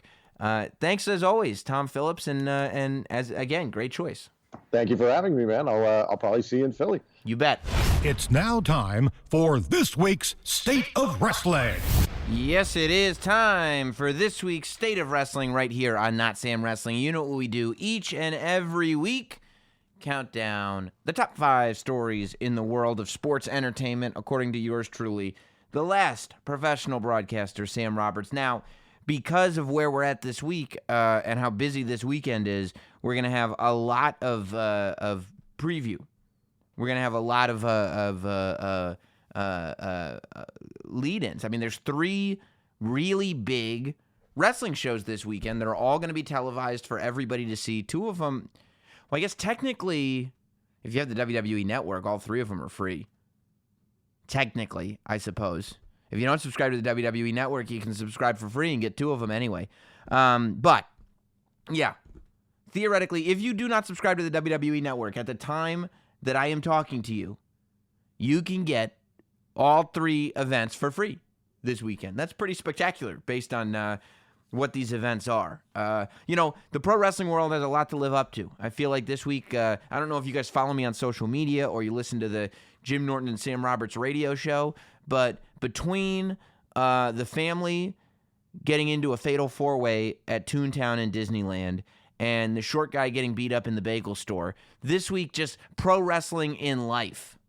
Entertaining fights happening throughout life have become major competition to the WWE. Oh, and, I mean, even in the wrestling world, maybe AEW is smart enough to figure out that we need to get on this viral train. As a matter of fact, let's call it story number 5, because just as I'm watching a short guy get beat up in a bagel store, just as I'm watching a family of, actually, I think it was a family of 5, including the mom, a family of 5 get into a fatal 5-way in the middle of Toontown at Disneyland, I thought I was almost going to see a fight like that happen at a Blink-182 concert in New Jersey. And you're probably going, Sam, okay, short guy at a bagel store, maybe. Family of 5 at Disneyland, hard to believe. But I am not going to sit there and let you convince me that there was almost a fight at a Blink-182 concert in 2019 in New Jersey. And you're wrong, because story number 5 is all any of us wrestling fans were talking about on Wednesday, and that's the bad boy Joey Janela, who has been here in the Not Sam studio before. I guest of this podcast, he talked about his cash drawer, almost getting into a fist fight with Enzo at Blink-182 in New Jersey. Now, for some reason, Enzo decided to post video of this on his Instagram. I don't know why. I don't think either of them look particularly good. The way Joey Janela says it, he went up to him and said hello, and then Enzo tried to start a fight with him. The way Enzo said it, it was more like Joey Janela came up to him and started talking some of what they call that smack. I don't know exactly how it happened. By the time the video started that Enzo posted on his Instagram, it was already into it, and Enzo was putting up his dukes. Enzo was certainly going towards Janela as Janela was backing away. Joey Janela's got to realize, okay, I understand that Enzo is at this place in his career right now where he's kind of got nothing to lose, but Joey Janela has defied the odds. This is a guy who I watched go into, like, seizures, literally seizures, in a half-empty ice skating rink from falling onto a ring apron. This is a guy who jumped up there with Zandig and fell off a roof through light bulbs and barbed wire and fire into a truck that could have / should have killed him, okay? This is a guy who was not designed for mainstream success, and I don't say that with any disrespect. I say he was not designed for mainstream success because of the route that he's taking. He's taking a route that is far more late 90s based than 2019 based. However, an organization that is forming up to be a national company, that is on pay-per-view, that is about to be on TNT in primetime every single week, has seen what a lot of us, myself included, see in Joey Janela, which is a lot of raw, untapped, fantastic talent, and the ability to captivate an audience, the ability to make an audience look at him and go, I'm interested in this bad boy. I'm interested in Joey Janela.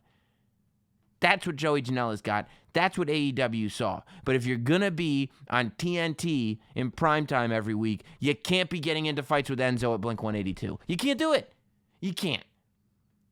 Can you imagine seeing a WWE superstar, seeing Seth Rollins getting into a fight with somebody like Enzo at Blink-182. And no disrespect to Enzo, but he's not affiliated with a major company right now. If there was ever a time in his life where he could get into a fight at Blink-182 in New Jersey, now would be it. Joey Janela, 2 years ago, he could fight everybody at Blink-182 in Jersey. Everybody. It would only do good for him. The buzz would only be good. Now, the Khan family doesn't want one of their guys fighting Enzo at Blink-182, and I think Joey Janela knew that. That's why he was backing away. He's like, I'm not going to fight this guy right now. I finally have an opportunity to go mainstream. This is big for me. I'm not going to screw it all up because people are going to go, oh, weren't you supposed to be like a household name in AEW? And then he'd have to go, yeah, but then I got into a fight with Enzo at Blink-182 in New Jersey. And they were like, what, like in the TRL days? And he's like, no, in 2019. You can't have it. It can't happen. So I am glad as a fan of Joey Janela and as somebody who likes the guy, right? I've known him for a very long time. I am glad that this guy had his senses about him and decided not to get into a fight with Enzo Amore at a Blink-182 concert in New Jersey in 2019. I think that shows a lot of smarts. It shows a lot of wisdom. I don't know what he said to Enzo before he went up to him. Maybe it was nothing. Maybe he said stuff about Enzo on Twitter in the past. You know, I wouldn't put that past the bad boy, Joey Janela. Something happened where the two almost got into a fist fight. And it wouldn't have been bad for Enzo. I mean, at this point, you know, Enzo gets the game. Enzo understands that buzz about Enzo is not a bad thing, you know.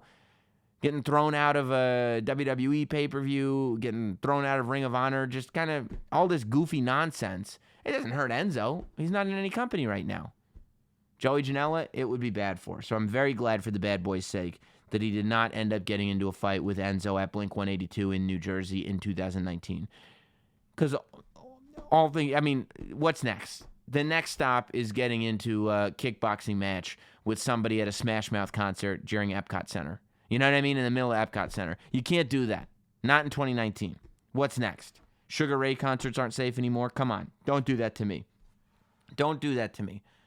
All I want to do is be able to see Lit and Buck Cherry in concert together, preferably in New Jersey in 2019, and not have to worry about any former or current wrestlers getting into fistfights. Enjoy the music.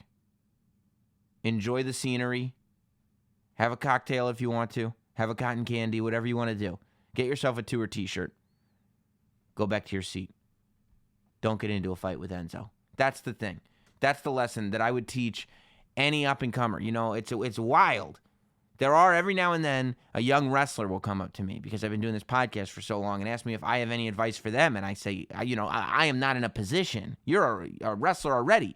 You've been training one day. You have more experience than me. I am not in any position to give you advice on what goes on in the ring. But if I could give career advice to any youngster, wrestler or otherwise, I would say if you're trying to be up and coming, if you're trying to get the attention of mainstream, don't get into a fight with Enzo at Blink-182, especially in New Jersey in 2019. It's just not a good idea. And I'm glad that Joey Janela figured that out. I think it's very, very important. So that's story number 5 this week for sure. And I think a very, very deserving story number 5. Story number 4 is, pretty much Kevin Owens, but really all of SmackDown. So Raw ended up not being the change that a lot of people thought it would be. You know, it kind of feels like a couple of segments on Raw last week were designed to be unpredictable, but this week it felt a little bit more familiar, if you will. But over on SmackDown, they are still mixing things up. You know, you still got Shelton Benjamin doing the thing where he's looking all over the place with his eyeballs, whatever that means. Shinsuke Nakamura getting the pinfall over Finn Balor. I mean, come on. Apparently, we're getting back on the Nakamura bandwagon. I'm all for it. Coming out there in that Carmen Sandiego coat and beating Finn Balor like that. I am all for it. And you know what this means. The only thing it could possibly mean, because we already have the card for Extreme Rules. And I don't see Finn Balor and Nakamura on the Extreme Rules card. So, you know, with Finn Balor not really defending that Intercontinental title on television all that often, I would think this leads to the Demon versus Nakamura at SummerSlam, which I am there for. Demon versus Nakamura? Yes, please. Thank you. I'm there for it. So that was all good. But the highlight probably for me and for certainly a lot of people was the Kevin Owens promo to start SmackDown. Parking Lot Brawl was great. Kevin Owens, now there really has been no explanation as to Kevin Owens' change of heart. I mean, he's saying that he was working so hard to not piss anybody off, and now he's taking the gloves off. But realistically speaking, he's been a bad guy the whole time. All he was doing was pissing people off. So there really hasn't been a ton of explanation as to why all of a sudden he doesn't like Shane McMahon. However, Kevin Owens has made it believable. You know, I don't sit there and lose sleep over that. I watch Kevin Owens and I believe him. I believe that he's mad. I believe that this is all going on. So I'm okay with it. I think it's really interesting that Kevin Owens, and you know, anytime somebody like goes on there and says what people are thinking, people go, "Oh, it's the pipe bomb." Like, no, it's not. It's a Kevin Owens promo. It's something else. But I love that he grabbed Byron's headset. Just the idea that he's being resourceful. He cut off the mic, good, but now he grabbed Byron's headset. Not too helpful to the people in the audience, but to the people at home, I thought it was really helpful. He's mentioning Asuka, who was back on TV, by the way. Asuka and Kairi Sane back on TV, backstage, but still on TV. Another match that could be at SummerSlam. More likely probably on an episode of SmackDown, but could be at SummerSlam. Yeah, but grabbing Byron's headset, mentioning Asuka, mentioning Buddy Murphy, mentioning all these people that are just not getting any shine on SmackDown, you know, acknowledging the criticism that Shane McMahon is gobbling up all this television time on both shows. Meanwhile, there are people like Buddy Murphy who, ever since the shakeup, forget about the wildcard rule introduction, since the Superstar shakeup, hasn't been seen on TV. So I like that that is being acknowledged and being mentioned. I also think it's interesting that in a time when so many superstars are going on Twitter and, you know, whining about stuff, that Kevin Owens brings that personality to television. And obviously fans are going to enjoy it, but you know, there are, for me, holes in the argument that Kevin Owens is complaining about opportunities. This is a guy who was the Universal Champion for quite a while, and if we're following along with what's going on, he was made to keep it for quite a while. You know, the people in charge helped him maintain his reign as Universal Champion. So I get that what he's saying has merit. I just find some flaws in his argument. I'll probably bring him up at the kickoff show, quite frankly. But I thought it was great. I thought it's a really good direction for Kevin Owens. You know, I think the seeds are being planted for a lot of really good directions for a lot of people on SmackDown. I actually think Raw, you know, I like that Braun Strowman, for example, is going back to his roots and going back to Smashy Smashy. We didn't see him on Raw, obviously, but going back to Smashy Smashy. You know, some people were critical of Bobby Lashley. Like, I saw people on Twitter that thought that that it was a total waste. Why would you build up a Rey Mysterio return just to squash him? And the answer is it's a bait and switch. You built up a Rey Mysterio. Anybody that thinks that they built up a Rey Mysterio return just to squash him does not understand what they were watching. The Rey Mysterio return was built up to build Bobby Lashley. All these commercials, all this stuff that they were saying, Rey's back tonight, Rey's back tonight, Rey's back tonight. We didn't know it at the time, but what they were really doing was promoting Bobby Lashley. They were building this thing so that when Bobby Lashley comes out, it's a big deal. If they just had Rey Mysterio's music hit and you go, oh, I forgot he was gone. Oh, there's Rey. I wonder what's going on. And then Bobby Lashley comes out and beats him up. It's like, oh, yeah, Bobby Lashley. It just feels like par for the course. If you build up Rey Mysterio's return and then create this Rey Mysterio Invitational, or whatever he called it, Wimbledon Cup, where people come out and it's a different thing, then all of a sudden, when Bobby Lashley comes in and acts as a spoiler, number one, it displays him as a monster. Number two, it solidifies him as a villain. You know, I think if you want to portray Bobby Lashley in a main event position. You want Bobby Lashley to be one of the bad guys that has all the eyes. Then, of course, you have him go out there and spoil a moment that you've been building up. That was the role.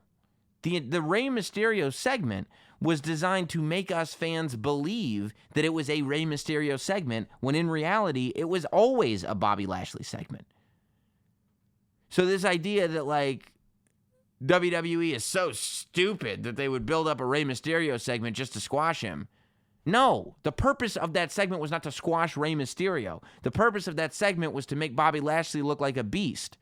Bobby Lashley is going into a last man standing match with Braun Strowman at a pay-per-view on Sunday. This is a go-home show. The point of that segment was not to squash Rey Mysterio. Rey Mysterio was a vehicle to put over Bobby Lashley, to make Bobby Lashley look as strong and as good as possible. Now, if you want to argue whether or not Bobby Lashley looked good and looked strong and whether the segment was effective, that's fine. But if the conversation is starting with, why would you bring back Rey Mysterio just to squash him, then that's not what we saw. That's not what happened. It's not about Rey Mysterio right now. And some people are like, well, Rey Mysterio, this isn't the time when he should just be putting people over. Rey Mysterio should be celebrated. He should be doing his victory lap. That's nonsense. Rey Mysterio should be, at this phase in his career, putting people over. Like, Rey Mysterio is not at the point of his career. I don't even think if you talk to Rey Mysterio and you said, hey, would you like to be the champion and work, like, long matches every single night at every single house show and bust your ass and work a champion schedule? At this point in his career, Rey Mysterio would probably say, no, of course I don't want to do that. Why would I want to do that? At this point in my career, that's not what, no.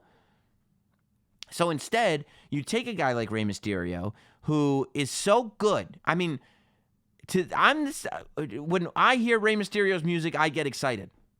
I like Rey Mysterio as a wrestler. I like Rey Mysterio as a person. He's amazing. He's an amazing dude. He's been on the podcast before. You heard him. If you listen to that interview, I've had many interactions with him since, and he's always that same guy. Rey Mysterio is the man. All that said, I have no problem with him putting people over at this stage in his career. He's got nothing left to prove. Rey Mysterio is a legend's legend. Rey Mysterio is a guaranteed first ballot Hall of Famer. There is nobody like Rey Mysterio. He is a revolution in pro wrestling, especially in America. Come on. Rey Mysterio is one of the all-time greats, and it's impossible to take that away from him. It's like Kurt Angle. You know? Getting squashed by Baron Corbin. I almost wish Kurt Angle had not come out on Raw the night after WrestleMania and had that feel-good moment. Because it's okay for Kurt Angle to go out with, you know, Drew McIntyre humiliating him and Baron Corbin beating him clean and all this stuff, because Kurt Angle's one of the greatest of all time and you can never take it away. So if you're at that place where you're already one of the greatest of all time and you can never take it away, if you can sprinkle a little juice on somebody that's coming up, why not? And that's exactly what he did for Bobby Lashley. Now you'll say Bobby Lashley's not exactly coming up. You know, he's not a young guy, but still. You know, clearly he's in a position where he's got I don't want to say he's got a little bit more in the tank because I don't want it to sound negative toward Rey Mysterio, but clearly he's in a position where the WWE wants him to be one of their top people. So, of course, this is what you should do. I didn't understand the controversy around it. I thought it was pretty obvious. One of the amazing things about Raw and SmackDown this week, the advertisements for Evolve, not only during commercial breaks, but in-show advertisements for Evolve. I thought it was amazing to see. It's not like it was, like, shocking, like you knew it was coming, but just to see it actually happening was incredible. Now, some people will say, and that's story number 3, is Evolve 131, the 10th anniversary of Evolve.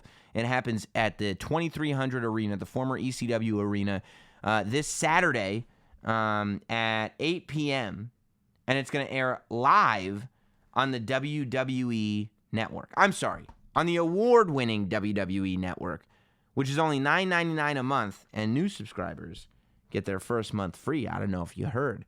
You know, I think it's hypocritical for anybody to be negative about this, and I'll tell you why. Anybody who's negative about this and saying, well, this is just, WWE counter-programming, even if it is, which I could argue it isn't, because it's not like, Evolve planned their 10th anniversary show around Fight for the Fallen, AEW. They didn't. They were going to do this show at this time anyway, and WWE decided to put it on the WWE Network. Now, are they adding a little extra promotion to it? Airing it on the, promos for the WWE Network during Raw and SmackDown in order to compete with AEW? That's possible. We could have a conversation about it, but at the same time, if you're going to show Evolve on your network, you also need to do the legwork to familiarize your audience with who and what Evolve is.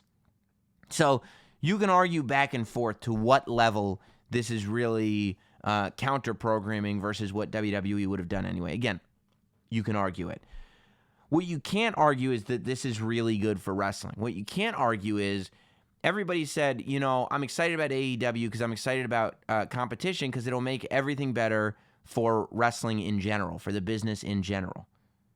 Now, you're in a position where before AEW is even on TV, if WWE is really only doing this for AEW, if you're that pessimistic that you think WWE is only doing this to compete with AEW, even if that is the case, what you've now got is Evolve, one of the top independent, they are connected with WWE, but they are still independent, one of the top independent wrestling companies in the world is getting the time of day on the WWE Network. You're getting your wish. Even if this is counter-programming to AEW, you're getting your wish and watching competition already start to make the wrestling industry as a whole better. So if you're acting like this is a bad thing or you're acting butthurt over the fact that this is happening the same time as Fight for the Fallen, then you're not keeping that same energy. You're not keeping the same energy that you came in here with. Because this is good news. This weekend is awesome news all around. For everybody. For AEW, for WWE, for Evolve, for the Notsam shills, for the $9.99 a month WWE Network, free for new subscribers. It's great news for everybody around. I am so excited to watch Evolve on the WWE Network. Here's what we got for Evolve 131. So far, already announced. NXT Championship is on the line. Adam Cole defends against Akira Tozawa, which I love because these are two guys that came from Evolve. You might be saying, well, they're just throwing NXT guys on here. Not true. Because if they were just trying to do an NXT match on an Evolve show, Tozawa is not getting the title shot. The reason Akira Tozawa is getting the title shot against Adam Cole is because they're representing Evolve. I think that this is going to be great because they're going to be working towards that Evolve crowd, which means they're going to come correct. And Akira Tozawa knows that this is a long way from 205 Live. There's a lot of eyes on him, and he's got the opportunity to blow people away. So I think that this match is going to be absolutely insane. You've got the Evolve champion and the WWN champion going one-on-one, winner-take-all, Austin Theory versus J.D. Drake. Now, I'm not super familiar especially with J.D. Drake, I guess. A little bit more familiar with Austin Theory, but for those of you that are not, watch this match closely because Austin Theory is on my short list of guys that I want to get on this podcast because Austin Theory is on my short list of guys who are next in line. Austin Theory is on my list of guys on the independents right now that within the next year will be making a big splash. I hope it's in NXT because I'm a WWE loyalist till the day I die. So I hope that he ends up in NXT and then in WWE, but watch Austin Theory in this match. Austin Theory is your taste of the future. You mark my words. The Evolve Tag Team Championship is on the line. You've got Eddie Kingston and Joe Gacy defending against AR Fox and Leon Ruff. I am so happy that Eddie Kingston is going to be on the WWE Network. I've known Eddie Kingston for years, doing all kinds of stuff. When I was doing stuff with Jersey All Pro, Eddie Kingston was there. I don't even remember where I met him the first time. He is so entertaining. He is so talented. And he's one of those guys that you were just like, if only there was a spot for him, but it will probably never happen. To watch, I am going to get so much joy out of watching Eddie Kingston on the WWE Network. I cannot tell you how happy I am for that guy, and I cannot tell you how happy I am that so many of you guys will be watching Eddie Kingston. I think that that's just great. I think that, and that's what a show like this is all about. That's what a show like Evolve 131 being on the network is all about. Showing guys like Eddie Kingston, showing guys like Austin Theory, it's going to be great. You got a catch point reunion match. Matt Riddle versus the Cruiserweight champion Drew Gulak. It's amazing. You know, Drew Gulak, Matt Riddle, staples of Evolve. So cool to see this match back in an Evolve ring while both guys are excelling in the WWE. I mean, Drew Gulak is one of the complete standouts for the entire run of 205 Live, to the point where he's actually being called into NXT to work with I'm whatever. I blanked on his name. I had a brain fart, and I'm going to kick myself for it later. And Matt Riddle, who's just, you know, cleaning up in NXT. Drew Gulak versus Matt Riddle is going to bring down the house. You got a couple grudge matches. Anthony Henry versus Arturo Ruas. You've got Shotzi Blackheart versus Brandi Lauren. You got a special challenge match, Babatunde, who you may have seen on NXT live events. And I believe Babatunde might have worked one of the Battle Royals for one of the international pay-per-views. He'll be taking on Colby Corino, of course, the son of Steve Corino, who is amazing because I remember, like, there's a great, back in the days of being a tape trader, regardless of what some people will tell you, I was indeed a tape trader. RF video shoot interviews were everything. Before there were podcasts, before there were any of this stuff, there was RF video doing shoot interview tapes. And Steve Corino had one of my favorite ones. And he lied the entire time. The whole thing was a goof. And people paid, like, whatever it was, $20 to get this VHS tape of Steve Corino lying about his entire past. He said he worked under a mask. He was here. He was there. If you can find the RF video Steve Corino shoot interview where he makes the whole thing a goof, it's one of the funniest things. And he keeps it up for like 2 hours long. It's one of the funniest things you'll ever see. But, like, Kobe is a little baby then. And to see him all grown up and in a wrestling ring is super cool. He'll be facing Babatunde. You got a fatal four-way, Kurt Stallion versus Sean Maluda versus Stephen Wolf versus Harlem Bravado. And then special attraction match, Josh Briggs versus Anthony Green. Look, I think it's so cool that you're going to get to see some of these reunions happening. But I think even more cool is the guys that you're going to get to see for the first time in an Evolve ring on the WWE Network. I mean, that is the type of exposure that guys like this would die for. So I think that that's really, really cool. I think it's going to be an amazing show. And I can't wait to watch it. Saturday night. Also Saturday night, story number 2 is Fight for the Fallen. Fight for the Fallen goes down. Now, this is going down the same way that Fyter Fest went down. To my knowledge, Fight for the Fallen is another free AEW show. It's going to be on the Bleacher Report app. They're doing the buy-in first. Hopefully on the buy-in they won't have any sponsor matches or any librarians or weirdness. It'll be interesting to see. What I'm really looking forward to seeing is, you know, I felt like not All Out. What was the first one? Double or Nothing was like an introduction to AEW. Fyter Fest was that first follow-up pay-per-view where it was like, okay, now we're establishing the brand. Now only, 2-3 weeks after Fyter Fest, you've got another show, Fight for the Fallen, where we are really looking at continuing momentum, continuing storylines. So it'll be really interesting to watch AEW's identity as a company grow and to see if they've learned from mistakes and to see if they've picked up on what they're doing well and repeating that. You know, that's really what I'm interested in seeing on Saturday with this AEW card. You've got Brandi Rhodes versus Allie. In the women's match, you got Hangman Page versus Kip Sabian. I believe, you know, we saw Kip on commentary at Fyter Fest. I believe this will be Hangman Page's last match before the big match with Jericho at All Out. Of course, Jericho is being advertised as being at this show, and he will have a live microphone. You're going to have SoCal Uncensored, Frankie Kazarian, and Scorpio Sky going against the Lucha Brothers. Be interesting. Kenny Omega is going one-on-one with Cena. You got a 6-man tag.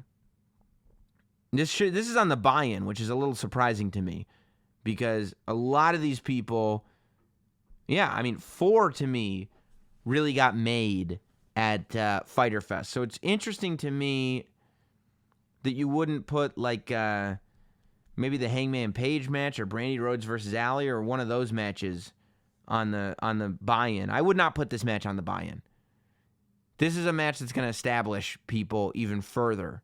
And I feel like you need to give people the confident...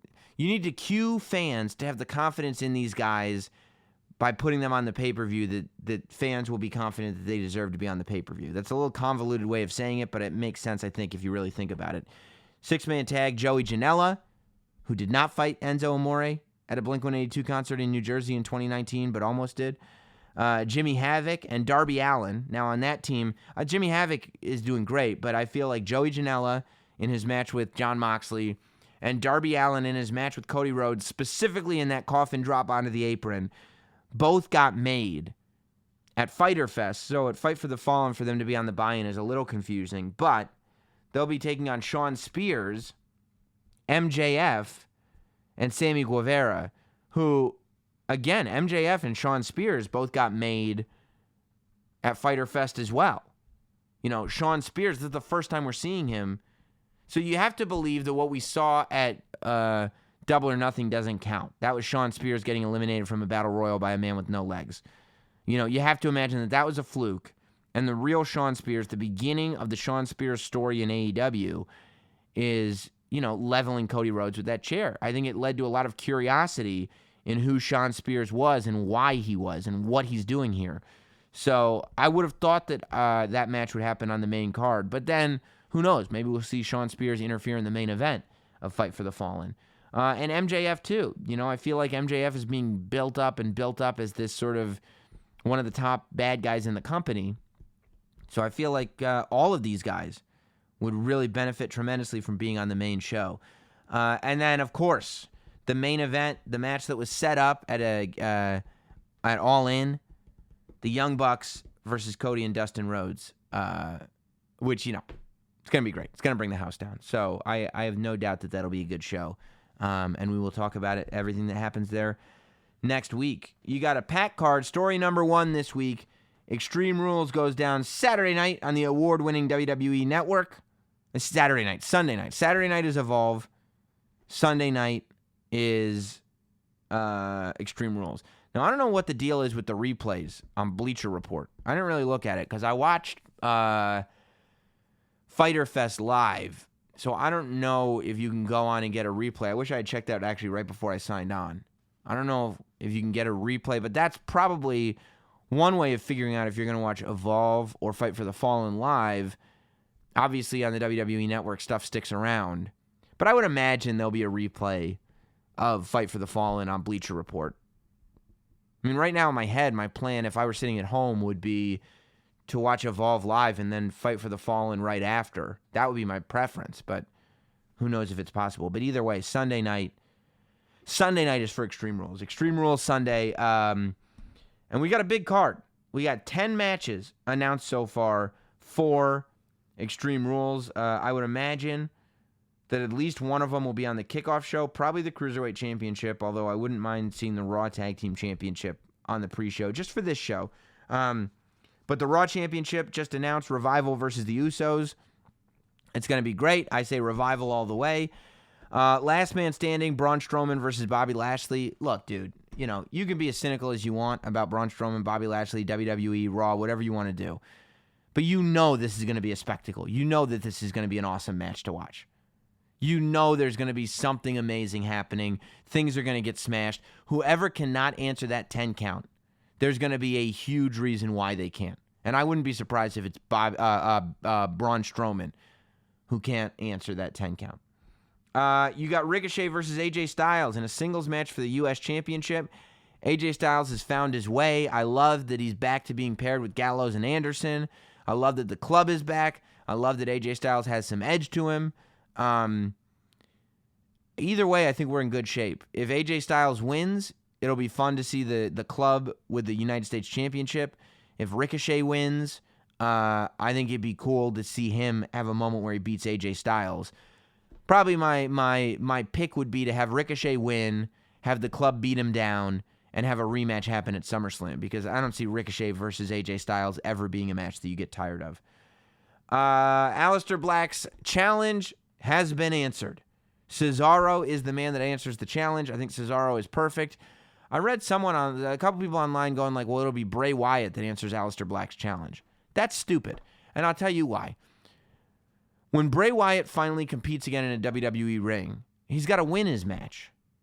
When Aleister Black finally competes again in a WWE ring, he's got to win his match. You're spending weeks and weeks and weeks building up both these guys. To have them fight each other, somebody's got to lose. So you're automatically blowing your spot on one of them. If you're going to spend all this time building these two separate characters, to have them immediately fight each other and blow the build-up for one of them is stupid. So the idea that it'll be Cesaro, I absolutely think Aleister Black is going to win this, but I think it'll be another opportunity for Cesaro to show up, to have an amazing match, and to show everybody what he's capable of. And I am really happy that we're getting to a point where we're going to see Aleister Black back in the ring, because I just think the world of him as a performer. I see King Kong 1993 in the Discord room says that Finn Balor should be added to the club. Not yet. Not yet. Not unless he's going to lose to Shinsuke Nakamura. See, here's the problem with Finn Balor being added to the club. Then you've got two leaders. You've got to pick. Do you want Finn Balor as the leader, or do you want AJ Styles as the leader? It doesn't work if it's a four-man group. The point is that Gallows and Anderson are the muscle to the leader of the club. Finn Balor is not going to take second place to AJ Styles right now, and AJ Styles is not going to take second place to Finn Balor. Let Finn Balor have his run as a good guy. Give it time. Let it breathe a little bit. We talked about stupid things. I think it'd be ridiculous today to put Finn Balor with the club. As a matter of fact, I think if you're going to put Finn Balor on the club, give it some time. Let Finn Balor do his thing with Nakamura. You know, we already started something on SmackDown. He pinned the champion. Clearly, Nakamura is going to get a shot at the Intercontinental Championship. And I told you already, where I want to see that is SummerSlam, and I want to see the Demon versus Nakamura. Now, either the Demon beats Nakamura. I don't think Nakamura is going to be the first person to beat the Demon, so I would think the Demon wins. But at some point, Finn Balor's got to lose that Intercontinental title. Then he cashes in that wild card. He teams with somebody to take on the club. He turns on that person, and that's when he joins the club. And then maybe, eventually, now we're talking about over the course of a year, I wouldn't mind seeing a dynamic where you've almost got a Farouk, The Rock dynamic in the Nation of Domination, where both of them, there wasn't room for both of them. At some point, have Finn Balor or AJ Styles kind of start to push the other one out because you don't have room for the other one, and build to a match where one of them's going to be the good guy, one of them's going to be the bad guy, one of them's going with the club, and one of them's going with the fans. But again, give it a lot of time. A lot of time. Let Finn Balor do his thing as a solo act right now. Do not put him in the club right now. You got a triple threat match going for the SmackDown Tag Team Championship. Of course, the Planet's champions, Daniel Bryan and Eric Rowan, are going against the New Day and Heavy Machinery. I love the shine that Heavy Machinery's been getting lately. I don't think the New Day needs to be tag team champions. I think they just need to be second to Kofi Kingston at the moment to just make Kofi Kingston look like $1 million at all time. And I think that Eric Rowan and Daniel Bryan being tag team champions makes the tag team title better. I think that we need to see a clean win. We need to see Daniel Bryan and Eric Rowan pin, I would say, Heavy Machinery. Pin them straight up. I think we need to show this team as a dominant team. Cruiserweight Championship match, Drew Gulak versus Tony Nese. I think it may end up on the kickoff show, but I would definitely keep the title on Drew Gulak. You got Bayley versus Alexa Bliss and Nikki Cross. I've got to tell you, I've been watching the build-up to this match, and Bayley is coming off as a brat. What is it Bayley's business? Why is she so obsessed with the fact that Nikki Cross and Alexa Bliss are friends? And why is she so obsessed with Nikki Cross seeing through Bayley's trickery? I'll tell you why, because it benefits her to have Nikki Cross not be friends with Alexa Bliss. I think Nikki Cross is going to figure that out, I believe we will see a Sasha Banks return at Extreme Rules. If not at Extreme Rules, then at SummerSlam, and it'll be a tag match or something. But I believe that what will happen is we will see a double team. We will see a really just unfairness happening, and at some point Sasha Banks will come in and make the save, and it will lead to a Nikki Cross, Alexa Bliss versus Bayley and Sasha Banks match at SummerSlam. But I think that at the end of the day, Bayley will leave with the championship in tow. Kofi Kingston versus Samoa Joe. I mean, I've said it a million times about Samoa Joe. He's got more credibility than anybody in that locker room. It's incredible. He could lose every match and still come forward, deliver a promo, and make you care.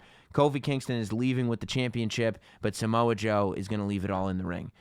You got Undertaker and Roman Reigns versus Shane McMahon and Drew McIntyre. I think Kevin Owens is going to rear his ugly head at some point in this match. Maybe take out Shane McMahon a little bit. And I wouldn't, you'd think that this is going to lead to a Drew McIntyre-Undertaker match at SummerSlam. It could also lead to that Elias-Undertaker match happening at SummerSlam. Maybe they're going to hold off on Drew McIntyre. But if they are, I mean, I would love to see Drew McIntyre beat The Undertaker at some point. I think that would be great. And I think this is where this is going to lead. I think that you're going to see Undertaker and Roman Reigns win the match, but maybe you'll see Drew McIntyre beat down The Undertaker after the match or something like that. But I do think The Undertaker and Roman Reigns stand victoriously. And then you got the last chance, winner-take-all, mixed tag team, Extreme Rules match. Universal Championship, Raw Women's Championship is on the line. The Prom King and the Prom Queen, Seth Rollins and Becky Lynch, who have decided to rub the entire universe's nose in their relationship, versus Baron Corbin and Lacey Evans. Look, I don't see Rollins and Lynch losing their titles. But, all my life I've tried to avoid couples that wear matching T-shirts. When my wife and I go to Disneyland, and she goes, "Oh, do you want to wear matching T-shirts?" I go like this. No, of course I do not. She goes like, "Oh, it's a holiday. Should we wear matching shirts for the photo?" No. Why not? Because I don't want people to throw up when they get the family photo. It's embarrassing. It's embarrassing. Do I think they're going to lose the titles? No. Am I annoyed at their cutesiness? I am. I am annoyed at the cutesiness. What can I tell you? I got to be honest here, folks. I got to be honest. I thank you for being a part of this week's State of Wrestling. I thank you for being a part of this week's Not Sam Wrestling.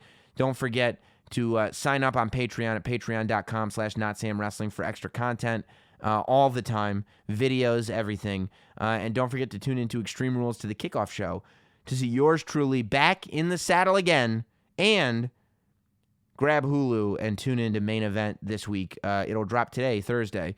It should anyway. And you can hear me do commentary over a couple of great matches. So, go for it, and I will see you next week right here on Not Sam Wrestling. Thanks, everybody. Thanks for listening. Follow at Not Sam on Twitter, Instagram, Facebook, and YouTube. Rate, review, and subscribe. This has been Not Sam Wrestling.